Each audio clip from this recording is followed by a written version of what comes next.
Hi అండి. అందరూ ఎలా ఉన్నారు? బాగున్నారా? నేనైతే బాగున్నానండి. నేను చేసిన ఒక పిచ్చి పనికి మొత్తం మొక్కలు గానీ, మట్టి గానీ అంతా పాడైపోయింది. మీకు ఈ విషయం తెలుసా? ఉప్పేస్తే మొక్కలు చచ్చిపోతాయి అని చెప్పి. నాకు సీరియస్‌లీ తెలీదండి. మీరు అనుకోవచ్చు ఉప్పెందుకేసావు మొక్కల్లో అని చెప్పి. యాక్చువల్‌గా ఏమైందంటే మొన్న మనకి ఒక మాకైతే ఒక 1 వీక్ నుంచి కూడా కంటిన్యూస్‌గా వర్షాలు పడుతున్నాయి. వర్షాలు పడుతుంటే ఇంటి నిండా గూడా అదే ఇంట్లోకి జలగలొచ్చేస్తున్నాయండి. సందులోకి, ఇంట్లోకి, వాష్‌రూమ్ ఏరియాకి మొత్తం జలగలొచ్చేస్తున్నాయి. అవి ఆహ్, ఎవరికైనా జలగలంటే భయం, చిరాకు ఉంటుంది గదా! నాకైతే ఎలర్జీ చెప్పాలంటే. నాకు జలగని చూస్తేనే ఒక డిఫరెంట్ థాట్స్ కింద వచ్చేది. బాబోయ్! అసలు ఇంట్లో చూసేటప్పటికి అయ్యబాబోయ్! పడుకోవాలన్నా భయమేసేసేదనమాట. ఇంక చెప్పాలి అన్నీ క్లోజ్ చేసేవాళ్ళము. ఎక్కడ పడితే అక్కడ ఉప్పు అది వేసేవాళ్ళము. కానీ వర్షానికో ఏమో తెలీదు తగ్గేది కాదు. వస్తూనే ఉండేయనమాట. అయితే బయట వస్తే ఒకటి పర్వాలేదు. మనం తుడుచుకోవడం పడేస్తాం. అది ఇంట్లోకి కూడా వచ్చేసాయి. అవి ఎలా వచ్చాయి ఏంటి అనేది కూడా అస్సలు తెలియలేదనమాట నాకు. మొన్న వర్షాలకి చాలా విపరీతంగా ఉన్నాయి. నేనేమనుకున్నానంటే మా చుట్టూనే ఇలా ఉన్నాయేమో అనుకున్నాను. కాదు ఎక్కడ పడితే అక్కడ ఉన్నాయంటండి. నాకైతే తెలీదు. అయితే ఆహ్, మా అమ్మకి అదే అమ్మ అన్నది ఉప్పు వేసేస్తే చచ్చిపోతాయి జలగలు అంటే, మన ఈ పెద్ద బ్రెయిన్‌కి చిట్టి బ్రెయిన్‌కి పెద్ద పని చెప్పామనమాట. సరే ఉప్పేసేస్తే పోతాయని చెప్పి మొత్తం ఇంట్లో కార్నర్స్‌లో, వాష్‌రూమ్స్‌లో, బయట ప్రతి చోట వేసేసి సందులో కొన్ని మొక్కలు వాటికి సంబంధించిన మట్టి అవంతా పెట్టాననమాట. మొక్కలు చచ్చిపోయాయి. మట్టి అంతా పెట్టాను. మళ్ళీ నెక్స్ట్ మొక్కలు వేద్దాము అని చెప్పి, ఇంకా సర్లే ఫ్రంట్ ఎందుకని చెప్పి సందులోకి పెట్టాను. నేనేమనుకున్నానంటే ఎంచక్కానండి పుదీనా మొక్క. పుదీనా ఎంత మంచిగా గ్రోత్ వచ్చేసి భలే వచ్చేసింది. పుదీనా అండ్ కొత్తిమీర గూడా నేను ఎప్పుడో వేసాను. అంటే అది ధనియాలు ఎండబెడదామని చెప్పి బయట పెడితే వర్షానికి తడిచిపోతే వాటిని సరేలే అని పడేయలేక ఏం చేశానంటే కుండీలో వేసాను. వస్తే వస్తే లేకపోతే లేదన్నట్టుగా. అవి భలే వచ్చేసాయండి చెప్తే నమ్మరు. నా నాకు తెలీదనమాట. నేను ఇంకా ఇంటి చుట్టూరు ఇంట్లో ఉప్పేస్తున్నాను కదా అని చెప్పి మొత్తం మొక్కల్లో కూడా జిమ్మేసాను. జలగలైతే చనిపోయినాయి గానీ, వాటి వల్ల మొక్కలు గూడా చనిపోయినాయండి. నాకైతే ఇదే ఎందుకు వాడిపోతుంది, ఎందుకు అదే మొక్క మొక్క బొగ్గు కింద అయిపోతుందన్నది నాకు తెలీదు. మా హస్బెండ్ పిలిచి ఏంటో పుదీనా మొక్క అది చచ్చిపోయింది. ఆహ్ అండ్ ఇవి కొత్తిమీర విత్తనాలు అది నేను వేసినవి అది కూడా కొత్తిమీర ఎంచక్కా వచ్చేసింది చచ్చిపోయిందంటే ఏం చేశానంటే, "ఏం చేయలేదు ఉప్పేసానన్నాను." ఎవడైనా ఉప్పేస్తాడు, ఉప్పేస్తే మొక్కలు బతుకుతాయా అని చెప్పి తిట్టారనమాట. నేనైతే అనుకోలేదు. నాకు సీరియస్‌లీ తెలీదు. అయితే మళ్ళీ మనం ఉప్పేసిన మట్టి ఉంటుంది చూసారా? అది వాడకూడదంట. ఉప్పు వాటర్ వేసుకుంటే సారం బావుంటుంది. ఆహ్, మొక్క ఆహ్, మొక్క చివర బావుంటుంది గానీ, ఉప్పు వేసేస్తే బాగోదంటండి. నాకు తెలీదు. అయితే దానికొచ్చిన తిప్పలనమాట. ఇంక వాటిలోని సీరియస్‌లీ నమ్ముతారా? ఆ బకెట్స్ ఉన్నాయి. అదే కుండీలున్నాయి చూసారా? ఆ కుండీల్లో గూడా ఒక్కో దాంట్లో 3, 5 జలగలు అట్లా ఉన్నాయండి. ఆ ఉప్పేయడం వల్లే చనిపోయినియి. మళ్ళీ రీసెంట్‌గా వర్షం పడుతుంది మళ్ళీ మాకు. మళ్ళీ లైట్‌గా అక్కడక్కడికి వస్తున్నాయి. అవి నాకు తెలిసి ప్రతి ఏరియాలోనూ వస్తున్నాయంటున్నారు. కానీ మరీ దారుణంగా మాకు ఇంట్లోకొచ్చేయడం వల్ల అంటే కబోర్డ్‌లో కూడా దూరేస్తున్నాయండి బాబు. ఆ బట్టలుంటాయి, అన్నీ ఉంటాయి కదా! చెక్క దూరేయడం వల్ల ప్రాబ్లమ్ అయిపోతుంది నాకైతే భలే ఆహ్, ఇదనిపించిందనమాట. ఇది ఇలాగా కాదు అని చెప్పి ఉప్పు చిమ్మేస్తే మొక్కలన్నీ చచ్చిపోయేవి. మట్టంతా పాడైపోయింది. ఇంక సరే అని చెప్పి నేను ఆల్రెడీ ఏంటంటే ఈ కార్తీక మాసం కోసం తులసి మొక్క అండ్ ఇంట్లోకి 2 గులాబీ చెట్లు అంటే పాతవి పాడైపోయినాయి కదా అన్నట్టుగా తీసుకొచ్చాను. వాటి కోసం అనమాట ఈ కష్టాలన్నీ కూడా ఆ మట్టినంతా తీసేసి కొత్త మట్టిని వేసి మొక్కలైతే పెడుతున్నాను.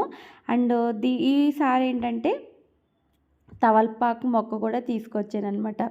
ఇక్కడ అదే మా అమ్మ అండ్ మా హస్బెండ్ బావ కూడా తిడుతున్నారు. దీని తెలివితేటలు చూడు మొత్తం పెంట చేసేసిందని చెప్పి. మంచి మట్టండి అసల. బెంగుళూరు నుంచి తీసుకొచ్చాము. కొనుక్కొచ్చాము. ఎరువు ఉంటుంది కదా! దాన్ని బెంగుళూరు అక్క వాళ్ళ ఇంటికెళ్ళినప్పుడు తీసుకొచ్చామనమాట. వాళ్ళక్కడ మొక్కలకు వేయడానికి ఎరువు తయారు చేస్తే, ద్రాక్ష తోటకి తయారు చేయడానికి ఎరువు తయారు చేసి దాన్ని తీసుకొచ్చి నీట్‌గా కుండీల్లో ఆటిల్లో నీట్‌గా వేసి, మేము బెండకాయ మొక్కలు వేసాను లాస్ట్ టైము. అండ్ వంకాయ మొక్కలు, పచ్చిమిర్చి మొక్కలు, గులాబీ మొక్కలు ఎందుకో బానే ఫస్టు ఆహ్, ఉన్నాయండి. పువ్వులు కూడా పూసాయి. మళ్ళీ ఆటోమేటిక్‌గా ఎందుకో చనిపోయినాయి, తెలియలేదు నాకు. ఇవన్నీ వేస్తే ఇంచక్క మంచిగా గ్రోత్ వచ్చింది. అంతా బావుంది. అండ్ మెంతులు వేస్తే మెంతాకొచ్చింది. పుదీనా కూడా వేశాను. అండ్ ఇంకొకటి ఏదో వేశానండి. కొత్తిమీర కూడా వేశాను. ఇవన్నీ జిమ్మేననమాట. ఇవి చాలా కుండీస్ అవి పెట్టి, ఇంకా ఎప్పుడైతే కొంచెం నేను తీసుకొచ్చిన గులాబీ మొక్కలు చనిపోయాయో నాకు కొంచెం బాధ అనిపించి కొద్ది రోజులు మొక్కలు వేయడం మానేశాను. సరే ఇంక మొక్కలు వేద్దాము అన్నట్టుగా మళ్ళీ స్టార్ట్ చేద్దాం అనేటప్పటికి మొత్తం ఉప్పు తీసుకెళ్ళి 4 ప్యాకెట్లండి. 4 ప్యాకెట్లు మొత్తం జిమ్మేశాను. ఇంకేంటంటే ఆ మట్టి వాడితే గనుక సారం ఉండదు, మొక్కలు చనిపోతాయని చెప్పి అన్నారనమాట. ఇంక అన్నాక నాకు మా హస్బెండ్ పర్వాలేదు పై మట్టి తీసేసి వేసేద్దామన్నా, కష్టపడి తెచ్చాము. వద్దు అవి పాడైపోతాయని చెప్పి మళ్ళీ మట్టి తీసుకురావడానికి బయటికి వెళ్ళి మట్టి తీసుకొచ్చి మొక్కలన్నీ నాటుతున్నామన్నమాట. ఈ వర్షం వచ్చి ఇంటి నిండా జలగలొచ్చి ఎంత పని చేసిందంటే, ఇల్లు చిరాకు అంటే ఇంట్లో గబుక్కుమని ఎట్నుంచి వస్తుందో జలగ తెలీదు. గబుక్కొని కింద కూర్చుందామన్నా భయం, కింద పడుకుందామన్నా భయం. అసలు కబోర్డ్స్ ఓపెన్ చేస్తే బాబోయ్ ఏమన్నా వెళ్ళిపోతాయేమోనని భయం కూడా వేసిందనమాట. ఒక్కటేంటంటే మా కబోర్డ్‌లో కూడా ఎట్లా వెళ్ళిందో తెలీదండి. ఒక జలగ వెళ్ళి చనిపోయిందనమాట. అంటే ఈ ఉప్పది వేసి క్లీన్ చేసిన తర్వాత మొత్తం కబోర్డ్స్ అన్నీ క్లీన్ చేసేసాను. కబోర్డ్స్ కానీ, వంటగది బయట మొత్తం ఇల్లంతా కూడా డీప్ క్లీనింగ్ చేసేసాను. ఎక్కడా కూడా చిన్నది కూడా వదిలిపెట్టకుండా నీట్‌గా క్లీన్ చేసి, బట్టలు కూడా నార్మల్‌గా ఒక గంటలో సర్దే బట్టలు కూడా నేను ఒక 1 డే పట్టిందండి. ప్రతీదీ కూడా ఓపెన్ చేసి, ప్రతీదీ దులిపి, క్లియర్‌గా ఒక్కొక్క పీస్ డ్రెస్ కదండి, ఒక్కొక్క పీసు పిల్లల బట్టలు కానీ అన్నిటిని కూడా నాకు ఒక్కొక్క కబోర్డు, ఒక్కొక్క సెల్ఫ్ సర్దడానికి నాకు ఒక్క రోజు పట్టిందనమాట. మీరు చెప్తే నమ్ముతారు, ఒక్కొక్క రోజు పట్టింది. ఎందుకంటే చాలా నీట్‌గా వాటిలో ఒక్కటికి 4 సార్లు దులిపి, చెక్ చేసి మళ్ళీ కబోర్డ్‌లో పెట్టడానికి. వామ్మో! నాకైతే నిజంగా ఏంట్రా నాయనా ఈ జలగలు ఇంత టార్చర్ చేస్తున్నాయి నన్ను అనిపించింది. అటు మొక్కలు చంపేసాను, అటు ఇంట్లోకి రావడం వల్ల గబుక్కుమని బట్టలోకి ఏమన్నా దూరిందేమో అదొక భయం. అంటే కబోర్డ్లో ఒకటి పైన ఎక్కడో కబోర్డ్లో ఒకటి దొరికింది, చచ్చిపోయి ఎండిపోయింది చెప్పాలంటే అండి అది. అదొకటి దొరకడం, అయ్యబాబోయ్ ఏమన్నా బట్టలోకి వెళ్ళిందేమో అని అదొక భయం. మామూలు టెన్షన్ కాదండి ఈ వర్షం వల్ల. ఎప్పుడు నేను అసలు జలగలనేది ఎప్పుడు చూడలేదు నా లైఫ్‌లో.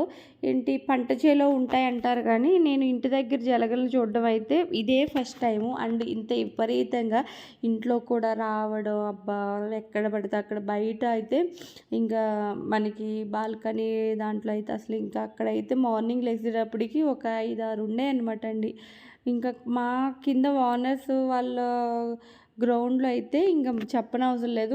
పొద్దుట లేచేటప్పటికి పాపం ఆవిడ తుడుస్తూ ఉండదు. ఒక 15, 20 అట్లా వచ్చాయనమాట. కొంచెం చుట్టూ ఏంటంటే మొక్కలు అవి విపరీతంగా పెరిగిపోయి ఉన్నాయన్నమాట. ఖాళీ ప్లేస్ ఉంది చుట్టూను. మొక్కలు అవి విపరీతంగా పెరుగున్నాయి. ఆముదం మొక్కలు ఏవో అంటారంట. అవి పెరిగిపోవడం వల్లనేమో మేబీ నాకు తెలిసి మాకు విపరీతంగా వచ్చాయేమో అని చెప్పి అనుకున్నాననమాట. ఇంకా తలకైతే ఆయిల్ పెట్టుకుని ఈ పని చేస్తున్నాననమాట. ఎందుకనంటే ఇంకా కొంచెం మనకి ఇంటి ముందు ఏదైనా మొక్కలు ఉంటే, అది కూడా గులాబీ మొక్కలు గులాబీ పువ్వులు విడుస్తూ ఉంటే భలే అనిపిస్తుంది. ఇంకా తులసి మొక్క కూడా మాది ఒకటి వాడిపోయిందనమాట. ఇంకా కొత్తది పెడదాము, కార్తీక మాసం కదా అని చెప్పి కొత్తది పెడదామని చెప్పి కృష్ణ తులసి, అలానే అంతే కదా, కృష్ణ తులసిని ఇంకొకటి తులసి వచ్చి వైట్ అండ్ గ్రీన్ అండ్ ఒకటి మెరూన్ టైప్లో వస్తుంది చూసారా, ఏమంటారు, 2 తులసిలు, కృష్ణ తులసి, మామూలు తులసి ఉంటుంది కదా, అదొకటి అనమాట. 2 కూడా ఒకే దాంట్లో నాటాము. అండ్ తవలపాకు మొక్క కూడా ఇంట్లో పెట్టుకుంటే మంచిది అన్నారని చెప్పి తవలపాకు మొక్క ఒకటి తీసుకొచ్చాను. అక్క వాళ్ళ ఇంటికి వెళ్ళినప్పుడు ప్లాంట్ తీసుకొచ్చాను అనమాట. ఏం ప్లాంట్ చెప్పండి? మనీ ప్లాంట్ తీసుకొచ్చాను. అవి వచ్చి డెకరేషన్ కోసం 2 వచ్చేసేమో గాజు సీసాలో పెట్టి వంటగదిలో పెట్టాను. మిగతా ఒక మొక్క వచ్చేసి బయట మట్టిలో పెట్టాననమాట. ఇది అనమాట అండి ఈవినింగ్ టైము నా పనైతే ఇట్లా అయిందనమాట. ఆ మట్టిలో చెయ్యి పెట్టాలన్నా భలే భయమేసింది. ఏమన్నా జలగలు ఏమన్నా ఉంటాయేమో. ఎందుకంటే చచ్చిపోయి 4, 5 ఏవో దొరికినాయి. మళ్ళీ ఏమన్నా అడుగున మట్టిలో ఉంటాయేమో అని కూడా భయమేసిందనమాట. మీకేమన్నా జలగల ఎక్స్‌పీరియన్స్ ఉందా? మీ ఇంట్లోకి అట్లనే మొన్న వర్షాలకి ఇప్పుడు ప్రెజెంట్ పడుతున్నాయి. ఆల్రెడీ మొన్న అయితే ఒక 10-15 డేస్ కంటిన్యూస్‌గా ఉన్నాయి చూసారా? ఆ వర్షాలు మాకు ఈ మధ్య ఈ 3 డేస్ నుంచి ఒక 3, 4 డేస్ నుంచి కూడా బాగా ఎక్కువగా ఉన్నాయన్నమాట అండి వర్షాలు. ఈ వర్షాలు మా ఎక్స్‌పీరియన్స్ అనమాట. జలగల ఎక్స్‌పీరియన్స్ అనమాట. మీకు ఇటువంటి ఎక్స్‌పీరియన్స్ ఏమన్నా ఉందా? ఏంటనేది కామెంట్ చేయండి. మీరు ఇట్లానే ఏమన్నా పిచ్చి పిచ్చి పనులు చేశారా ఎప్పుడైనా? ఉప్పేసేయడం సీరియస్లీ నాకు ఉప్పేస్తే మొక్కలు చచ్చిపోతాయని అయితే సీరియస్లీ తెలియదు ఇప్పటి వరకు. ఇప్పుడు తెలుసనమాట ఇలాగా చనిపోతాయి. ఆల్రెడీ ఇంట్లో మొక్కలు చంపేసిన తర్వాత తెలిసింది ఉప్పేస్తే మొక్కలు చచ్చిపోతాయి అండ్ మట్టి కూడా పాడైపోతుంది అని చెప్పనమాట. ఇంక ఇది ఫ్రెండ్స్ ఈరోజు మా పని అయితే ఈవినింగ్ 3:30కి మొదలు పెడితే 6 అయిపోయింది. ఇంక చీకటి అయిపోయిందనమాట. ఎందుకంటే ఆ మట్టి అంతా కిందకి వేసేసి అది మళ్ళీ పడేసి కొత్త మట్టి వేసేటప్పటికి ఆ టైం పట్టింది. అండ్ మట్టి తీసుకురావడానికి కూడా కొంచెం కష్టమే చెప్పొచ్చు. ఎందుకనంటే వేరే ప్లేస్కి వెళ్ళి అక్కడ మట్టి తీసుకొచ్చాము. ఏ తోట అంటే టమాటా తోట ఉంటే అది దున్నేశారంట. ఆ తోట దగ్గరికి వెళ్ళి మట్టి అయితే తీసుకొచ్చామన్నమాట. ఇంత పని జరిగిందనమాట. మా ఇంట్లోకి జలగలు రావడం వల్ల ఇంత పని చేశాను. మసికి ఇల్లంతా జలగలైపోయి క్లీనింగు, మొక్కలు డీప్ క్లీనింగ్, ఇల్లు డీప్ క్లీనింగు, మొక్కలు మట్టి అంతా తీసి మళ్ళీ కొత్త మట్టి వేసి కొత్త మొక్కలు నాటవలసి వచ్చిందనమాట. ఇది ఫ్రెండ్స్ ఈరోజు వ్లాగ్ అయితే. అండ్ ఇంకా కిందకు వచ్చేసాము. నేను స్టార్టింగ్లో చూపించాను కదా మొక్కలు అవే అనమాట. ఎందుకంటే ఇంకా నైట్ అయిపోయింది, చూపించడానికి అవ్వలేదని చెప్పి చూపించలేదు. ఇంకా మేము కిందకు వచ్చేసిన తర్వాత పిల్లలు అది ఆడుకుంటున్నారు. ఇంకా ఆద్య చెప్తుందనమాట, మా మమ్మీ మొక్కలు నాటొచ్చింది ఇప్పటి వరకును, ఉప్పు అది వేసేసిందని చెప్పి. నేను ఇట్లా ఫేస్కి ఏదో అయిందని ఇట్లా అనుకుంటుంటే తను చూపిస్తుంది. అండ్ హెడేక్ అయితే ఫుల్గా వచ్చేసింది. మమ్మీ ఒక ఆయిల్ రెడీ చేసిందనమాట. మీకు ఆ వీడియో తొందరలో పెడతాను. అంటే నాకు వర్క్ అయ్యేదాన్ని బట్టి మీకు కూడా వీడియో అనేది షేర్ చేస్తాను అనమాట. ఆయిల్ రాసుకుని ఫుల్గా ఆయిల్ అయితే పెట్టుకున్నాను. ఇక్కడ వచ్చేసి జయదీప్ గాడు మా పిల్లల వాళ్ళ ఫ్రెండ్ అనమాట.